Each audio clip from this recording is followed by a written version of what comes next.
Hello everyone, welcome back to the channel today for the first Alliance War of Season 27. Today we are facing up against TRHUN, a Platinum 1 Alliance. So let's get into the fights. Today I'm bringing in Dr. Doom, Void and my newest rank 3 Red Hulk. So first fight up is against this Korg on Everflow Knockdown. This is just a really basic Doom fight, not a whole lot to it. So I think this war I've got 9 fights, most of them are Doom fights, and then I think I've got 1 Void mini which is a Rage Iron Man Infinity War, as well as 1 Red Hulk fight which is a Hazard Shift Neymar. And overall this is going to be a relatively simple war for me, there's nothing too complicated in terms of the fights. This defense overall was not set up that well. I don't think. I think they're fairly limited in terms of who they actually could place, because they are a bit of a smaller alliance in terms of prestige and things.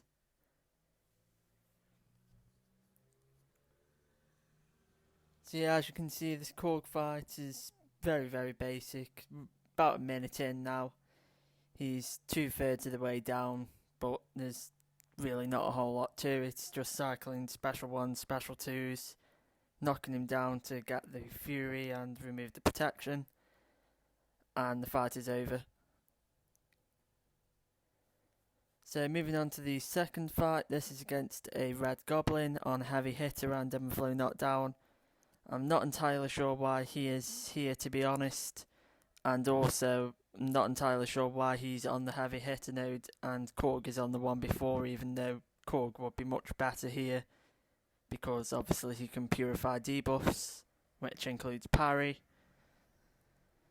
But yeah, this is just going to be another really basic Doom fight, mostly just going to be cycling special 1s, knocking him down, keeping protection off. He's already nearly halfway down and we're less than 30 seconds into the fight. Red Goblin is a high ground defender, but this global really is relatively insignificant for any champion apart from Quake. It's just going to be a bit more chip damage. So generally the way I've been treating this global is, if I can easily sort of time it like a Void debuff and get it off immediately, then I will.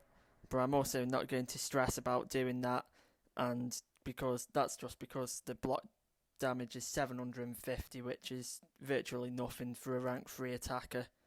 Probably 1 to 2% depending on who it is and what the boosts are. And sort of even in long fights it is not going to add up that much. So now moving on to the third fight of the war, and this is probably the most risky one. It's a Nick Fury on the Power Alternator and Heavy Hitter node. So I have done this fight quite a few times before with Dr. Doom, and reason Doom is so good here is just sort of, it can for starters nullify the Fury in the second phase, which makes everything a lot easier, but also you can just control the fight really well. So you can see here I managed to get myself to a special 2. His special 2 has 5 hits, so that is going to push him past the unblockable phase. And having the unblockable specials and also having the specials be multi-hit just really helps in terms of controlling tactical charges. So you can see here, he's managed to push into another special 2, bait that out, go for our own special 2, and the Incinerates here will push him into his second life. So the second life is the reason that Nick Fury is placed here. It's a combination of stun immunity and the Heavy Hitter node.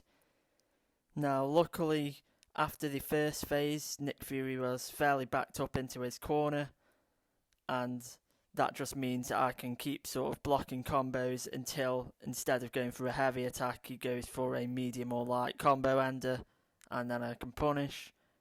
And that is mostly the way that you want to play his second life in this fight. And you can also bait out his special attacks and use them as opportunities to get ins. So here I'm just going to go for a special 2 and this should finish it off. Really clean fight there against this Nick Fury. Only 8% health lost. So now moving on to our fourth fight of the war. This is against a Mixmaster Doctor Strange. Again, not entirely sure why he is placed here. Guess it's because of the aggression prowess node, and getting clipped by his special 2 or eating a special 3 would hurt with that. So I did decide to use an invulnerability boost for this fight. I didn't need one for any other fights in this war, and with the increased availability, I can use them a bit more freely than previously.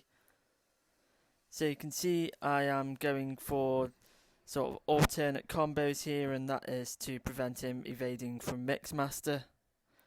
He is a high ground defender, but again, like I said in the Red Goblin fight, it is relatively insignificant. So I am going for Doom Cycles in this fight, so throwing off the special 3 here. Do need to worry a bit about Mixmaster since I can't do the regular medium, light, medium followed by all of the light attacks that you would normally use. So you can see there I went for medium, light, medium, light, medium, light, medium. And I'm not bothering with the special 1 since Doctor Strange's power gain is too low. Now I know I've got the invulnerability boost active, so I decided to go for the special 2 there to speed things up, rather than to save up to another special 3. Similar here, go for another special 2. He is going to get up to his special 3 here, and he could have used it there. He decides not to. And he goes down. Very, very basic fight for Doom. So now we're moving on to a Nova on node 25.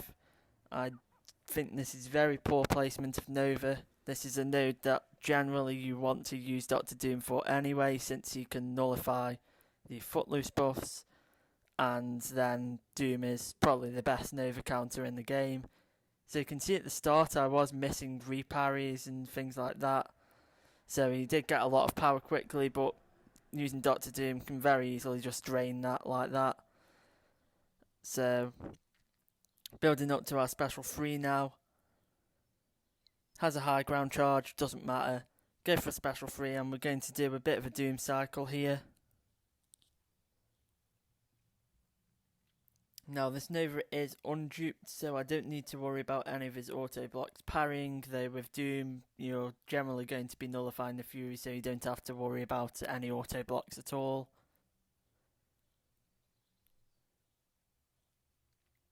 Bait out special 2 here. I do run 5 out of 5 Mystic Dispersion on war attacks, so that is where the power came from there, from nullifying Footloose. Go for another special 3 here, and at this point the fight is over.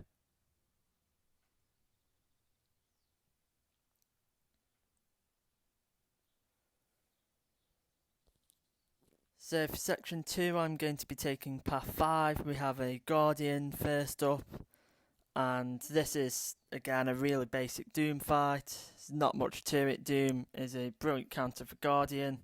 Can nullify his armor up to remove his energy resistance.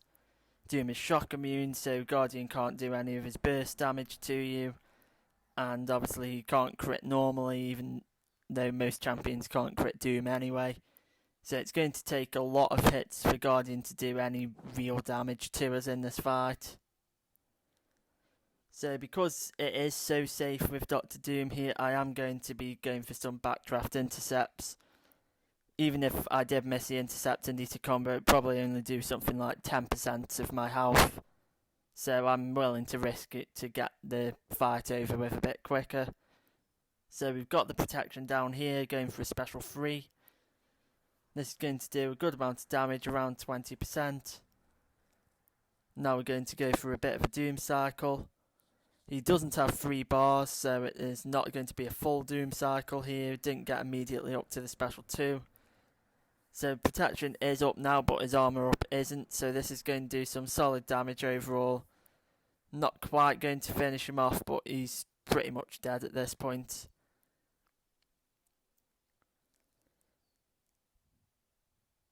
Bait out another special 1 and then finish him off.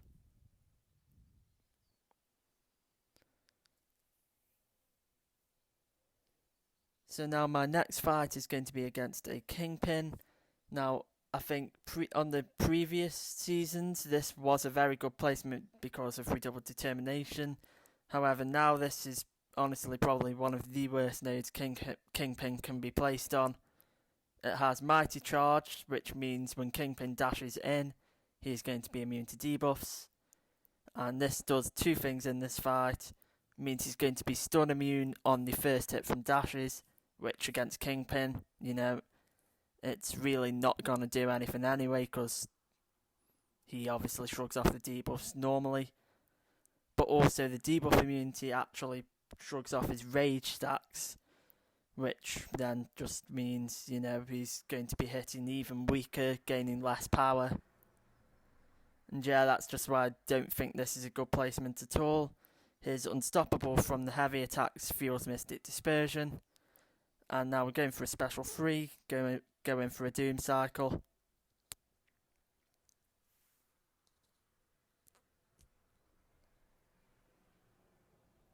So this time we do have sort of a full Doom Cycle, getting to special 3. And so you're going to see here, I actually wait for him to dash in before using my special 2, and that actually counts as an intercept. And he is down. The special 2 did full damage there, with some extra from the No Fury. And it's just a really basic fight. So now moving on to the Rage Iron Man Infinity War mini-boss, and I'm going to be using my rank 3 Void here. So at this point the war was already won, and I didn't do too many duels before going in the fight to sort of calculate the rage threshold in terms of my special 1s. So my general fight plan here is I want to use my special 1 when he has armor ups active. His armor up grants him critical resistance, which should prevent the second hit from critting in most cases. And if that hit doesn't crit, there's not going to be any rage stacks triggering from it.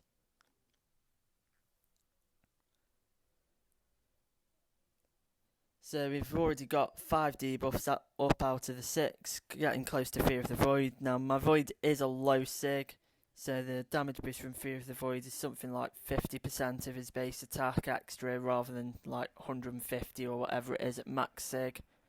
So it is not too significant, which is actually good for this fight.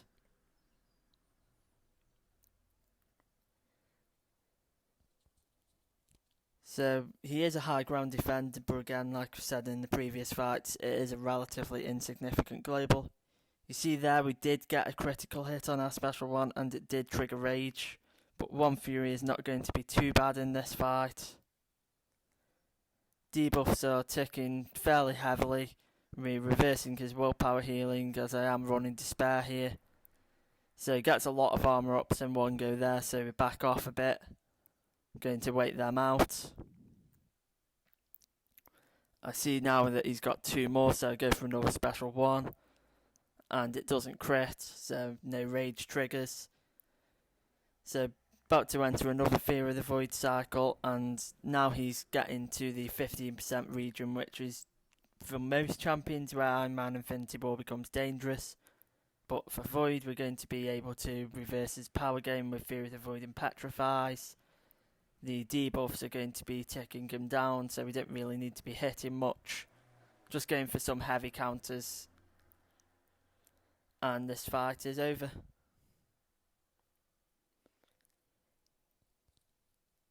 So now moving on to the final fight of the war. This is a Neymar on the stun, immunity and hazard shift node. Don't really know why he's here. I mean, he counters Ghost and Quake, but it's on a mini-boss node, and they had quite a not great map in terms of splitting options, so it's very easy to just have a free slot for fitting Red Hulk onto my team. And this fight is absolutely no challenge for Red Hulk. Just going to be baiting out specials. Hazard shift means we can build our heat charges really quickly.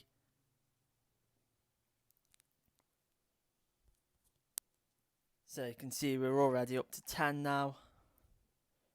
Neymar is going down relatively quickly. Going to save up for our special 3, since that is the biggest damage special attack from Red Hulk. I don't need any regen from the special 2, and I don't need any heat charges from the special 1, so it makes sense to save up for that. So just going to bait out the special 2 and then go in for my own special 3, and that will bring him nearly down, I believe, coupled with the incinerate that triggers after it.